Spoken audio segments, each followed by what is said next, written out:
This is a story that you're going to hear a lot about from various different sources in the coming days and weeks. But I'm going to quote this particular article from boxingscene.com, and it goes as follows. A controversy lingered under the circus tent that was Floyd Mayweather's May boxing bout against Manny Pacquiao. That controversy was Mayweather's intravenous vitamin injection before the fight, which broke World Anti-Doping Agency guidelines, according to SB Nation's Thomas Hauser. In early March, USADA presented the Pacquiao camp with a contract that allowed the testing agency to grant a retroactive therapeutic use exemption, a TUE, to either fighter in the event that the fighter tested positive for a prohibited drug, Hauser wrote. Mayweather received a retroactive exemption after the fight. US Anti-Doping Agency, USADA, employees gave Mayweather a drug test after the weigh-in and found evidence of an IV being administered to the boxer, according to Hauser. Bob Bennett, the executive director of the Nevada State Athletic Commission, said that USADA didn't tell the commission whether the IV was actually being administered when the agents arrived. Mayweather has said in past interviews that he took the IV due to dehydration concerns. According to the report, USADA granted Mayweather the exemption to receive the injection almost 3 weeks after the fight. The USADA told the NSAC, the Nevada State Athletic Commission, that he did not apply for the exemption until 18 days after the fight and 19 days after the test. I don't get it, former Balco president and former Balco president and founder Victor Conti told Hauser. Okay, I'm quoting from Victor Conti now. He said, I don't get it.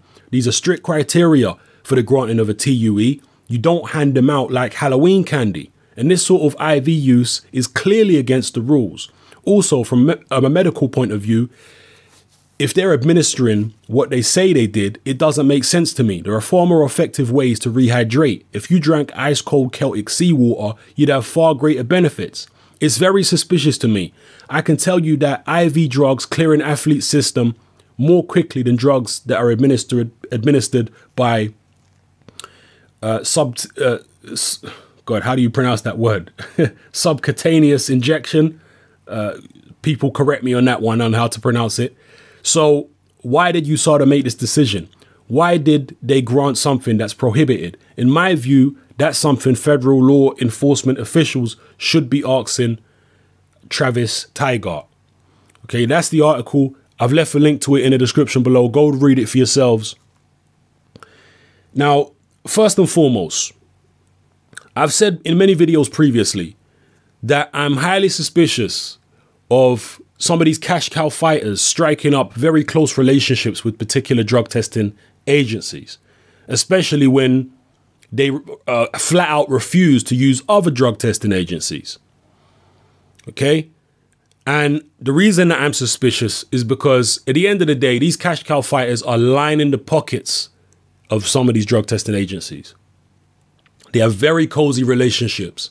And this right here shows you the benefits of having these cozy relationships, because Mayweather clearly broke the rules, but yet it was swept under the carpet. Imagine if one of his opponents did that. Okay? Mayweather's close relationship with USADA allows him to break the rules and for it to be swept under the carpet and for them to not do anything about it.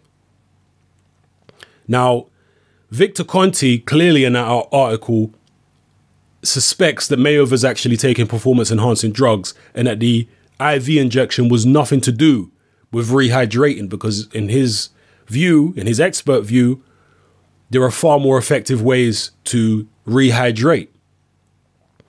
And the question that I would have about this situation is, why does Mayweather need to rehydrate intravenously? Because this is a guy who claims that he walks around at around the same weight that he fights at. So he fought Pacquiao at 147. They say he walks around, what, 150, 151?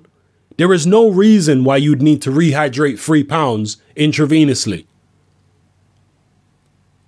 Most normal people, when you go to the gym, you're going to lose 3 pounds of water weight in a normal gym session, and you'll rehydrate after the gym session just by drinking water. If you're only losing 3 pounds, there is no need to rehydrate intravenously. No need at all. So something's going on there. Why would he need to rehydrate intravenously if that indeed is what he was doing? So that's one question. And I'm sure you guys have many other questions. As I say, I've said before that these very cozy relationships that these fighters strike up with these drug testing organizations, no way, man. I'm telling you, whenever there's money involved, corruption is sure to follow. So that's just my take on the whole thing. Again, I'm not saying Floyd Mayweather is on drugs, but clearly, if you look at this incident right here, it shows how his close relationship with USADA allows him to break rules. Imagine if his opponent had done that in any of his fights. They would have thrown the book at him. So this is how it's done, people. This is how it's done. Read the article for yourselves and let me know what you think in the comment section below. It's happening. I'm out.